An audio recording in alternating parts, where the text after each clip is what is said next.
Chegou a hora do ditador da toga provar do próprio veneno. Pois é, o todo-poderoso Alexandre de Moraes, que impõe penas absurdas contra senhoras com Bíblia na mão e ambulantes inocentes, agora está na mira da justiça. Ele foi denunciado nos Estados Unidos. Isso mesmo, o ministro que persegue opositores no Brasil agora terá que se explicar em uma corte que realmente resolve as coisas. O erro que ele cometeu foi gravíssimo e dessa vez ele não tem como fugir. As provas são concretas e podem expor ao mundo o que muitos já suspeitavam. Se até agora ele agia sem consequência, dessa vez a história pode ser diferente. Vamos trazer todos os detalhes dessa denúncia com informações direto da Revista Oeste. Não saia daí, compartilhe esse vídeo e também já deixa aqui o seu comentário.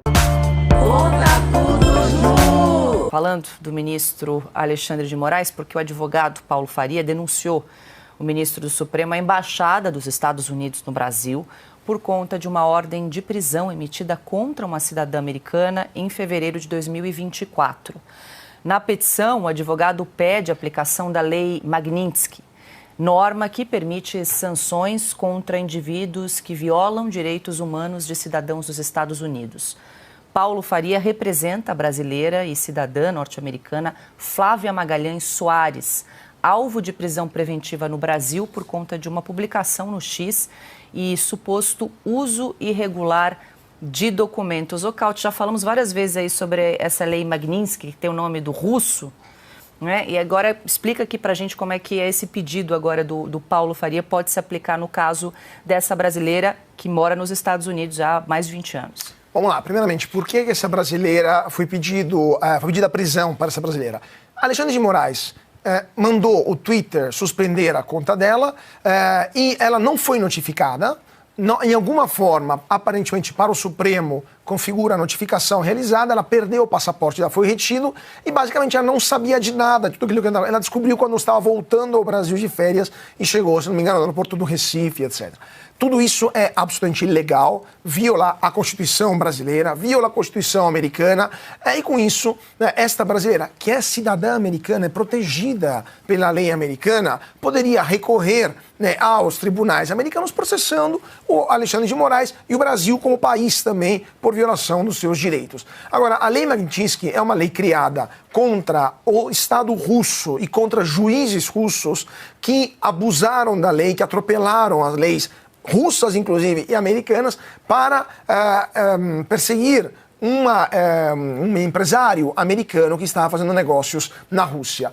Esse empresário e os seus colaboradores, muitos deles foram presos, um foi morto, que é o Magnitsky, que dá nome à lei, e a partir de então, o presidente Barack Obama assinou essa lei para punir todos os agentes do Estado, de qualquer Estado do mundo, que abusem da lei contra cidadãos americanos, que é exatamente o caso que estamos vendo agora. Então, o que poderia acontecer caso essa lei seja ativada? E não é tão impossível que isso aconteça, porque já aconteceu no caso de ministros do Supremo da Nicarágua, de ministros do Supremo, de juízes de outros países, inclusive da Rússia também. Contas correntes dessas pessoas são congeladas imediatamente. Eles não podem mais viajar para os Estados Unidos e para vários países do mundo. Eles não podem fazer mais negócios com empresas americanas. Inclusive, bancos brasileiros que têm operações nos Estados Unidos, o Itaú, o Bradesco, o próprio Banco do Brasil, se abrirem contas para essas pessoas no Brasil, eles poderão ser sancionados nos Estados Unidos por violação dessa lei. Ou seja, a pessoa se torna um prisioneiro em seu próprio país. Não pode fazer mais nada, não pode nem receber salário mais. Então, é uma sanção importante. Ela já está sendo aplicada em várias ocasiões e está cada vez mais se falando nos Estados Unidos. O Consta pode falar mais sobre isso, de aplicar a lei Magnitsky contra ministros do Supremo, e não só contra eles, contra juízes auxiliares, contra delegados da Polícia Federal que atuaram sob ordens ilegítimas e ilegais de ministros do Supremo, e até mesmo quem notificou ou não notificou documentos ilegais. Até mesmo o oficial de justiça poderia sofrer consequências. Ou seja, se essa lei for aplicada nesse caso, teremos consequências graves contra o ministro Alexandre de Moraes e contra toda a cadeia de comando que respondeu às ordens claramente ilegais do ministro. Consta, rapidamente aqui, deixa eu só dar voz a um especialista, o advogado André Marcília, que sempre se manifesta em relação a esses casos aí que ferem a liberdade de expressão, no caso da Flávia Magalhães Soares. Ele disse o seguinte, rapidamente aqui, a decisão de Moraes decretando prisão preventiva de uma cidadã dos Estados Unidos é irregular, ilegal e fere a soberania dos Estados Unidos. E aí ele explica item e no final faz 2 questionamentos. Primeiro, qual a razão de Moraes decidir sobre postagens de uma cidadã americana e o que isso tem a ver com a competência do Supremo Tribunal Federal? Exatamente. O Cauti já explicou bem a Magnitsky e está avançando aqui. Eu tenho informações de que eles estão preparando bastante material, até porque eu sou um deles. Eu também sou cidadão americano e sigo há mais de 2 anos sem o meu passaporte brasileiro. Tudo bem, é um direito, entre aspas, do governo brasileiro ou da justiça brasileira retê-lo, né? Mas eu sigo com contas bancárias congeladas, sob censura prévia, e não é só no Brasil que tentaram me censurar. Na minha decisão consta multa de R$100 mil ao dia a uma empresa chamada Patreon, que é 100% americana, que nem opera no Brasil, e o ministro Alexandre de Moraes, na sua megalomania, chegou a exigir que o Patreon abrisse cada apoiador que apoia o meu trabalho. Um cidadão americano, um residente, à época já americano, que tem uma empresa americana para apoiarem o trabalho e um juiz brasileiro exigindo que essa empresa, sob multa, abrisse quem é que está ajudando o meu trabalho, cooperando. É desnecessário dizer que a empresa Patreon ignorou a ordem criminosa de Alexandre de Moraes, mas os americanos levam muito a sério isso. Feriu a soberania nacional. Ele foi para cima de cidadãos americanos querendo puni-los, persegui-los, calar essa gente toda, né? Isso não vai ficar barato, isso vai ter consequências muito graves e o Alexandre de Moraes parece que só consegue dobrar a aposta diante disso, né? Então, o caso da Flávia Magalhães é um caso muito sério, mas está longe de ser um caso isolado.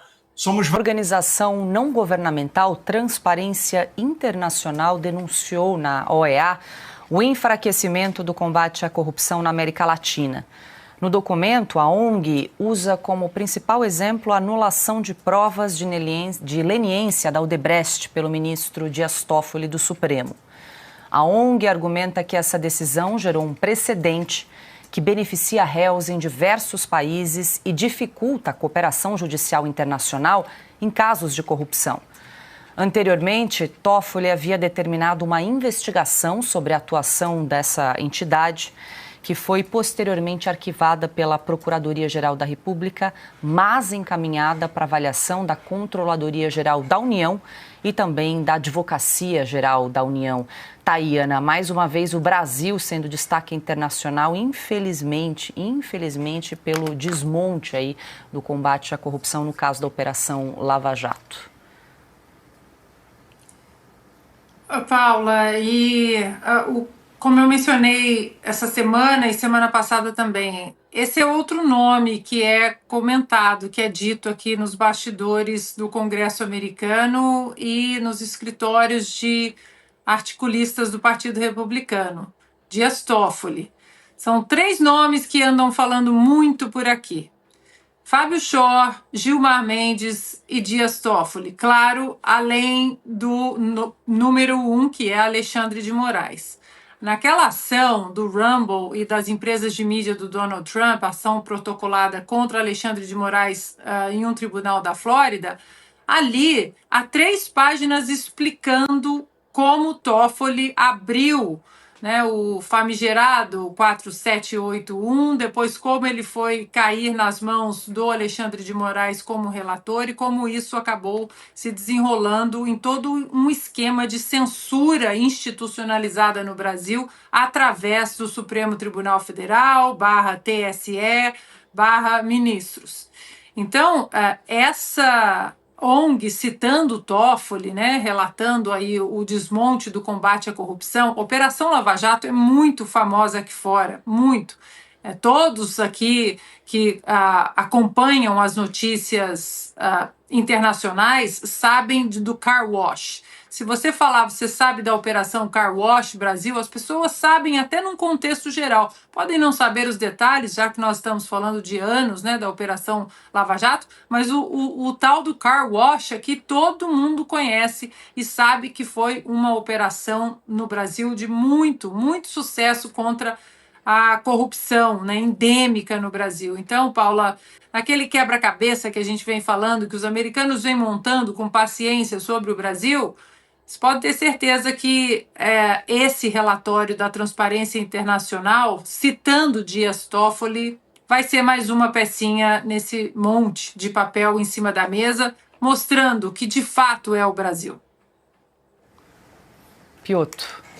Eu vou só retomar uma conversa que tivemos ontem, voltando à questão das tarifas. Verdadeiramente, o caso brasileiro, esse é o menor dos nossos problemas nas relações com os Estados Unidos. Até porque o que mais pode pegar nessa questão, e já vou à questão já do que realmente importa para os Estados Unidos e o Brasil, o etanol brasileiro, que é provavelmente a principal reclamação americana, os Estados Unidos cobram 2,5% de tarifa do etanol brasileiro que é exportado para lá. O Brasil, quando o etanol americano vem para cá, cobra 18% de tarifa. Esse é o tipo de coisa que, claro, vai ser reclamada pelo Donald Trump. Mas, por outro lado, o Brasil, se adotar uma postura pragmática de negociação, vai dizer o seguinte: olha, os Estados Unidos têm um superávit comercial conosco, dados da Câmara Americana de Comércio aqui no Brasil. De 2014 a 2023, o saldo comercial foi favorável aos americanos de 263 bilhões. Só agora, em 2024, 7,3 bilhões. Ou seja, nesta relação, diferentemente com a China, com a Europa ou com outros países, o Canadá e o México, a nossa relação é muito, do ponto de vista comercial, é favorável aos americanos, à exceção do caso do etanol.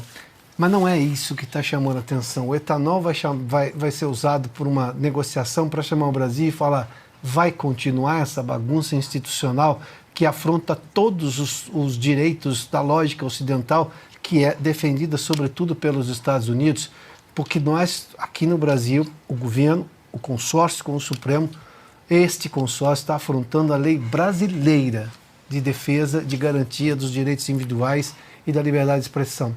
É este assunto que vai chegar, e a Ana já trouxe detalhes de como o Congresso vai se envolver e mais os órgãos do próprio governo no Executivo americano. Augusto, eu queria só voltar ao assunto daquele levantamento das decisões do Supremo. Eu não quero deixar passar essa arrogância crescente do Supremo Tribunal Federal.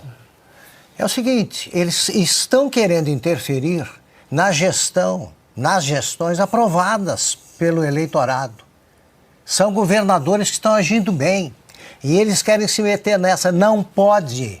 Isso não pode. Legalmente, isso é vetado pela Constituição. Me veio o presidente do Supremo, Barroso, que sabe disso, e dá uma declaração e os jornais se limitam a botar, se dá manchete. É possível, sim, que os agentes não eleitos exerçam poderes e tal. É nada. Isso aí é revogar o artigo 1º da Constituição. Todo o poder emana do povo, que o exerce diretamente ou por representantes eleitos. Enquanto não for revogado o artigo 1º, os integrantes, não são juízes, os ministros do Supremo não podem se meter na área de representantes do povo eleitos para governar por ele. Conta tudo.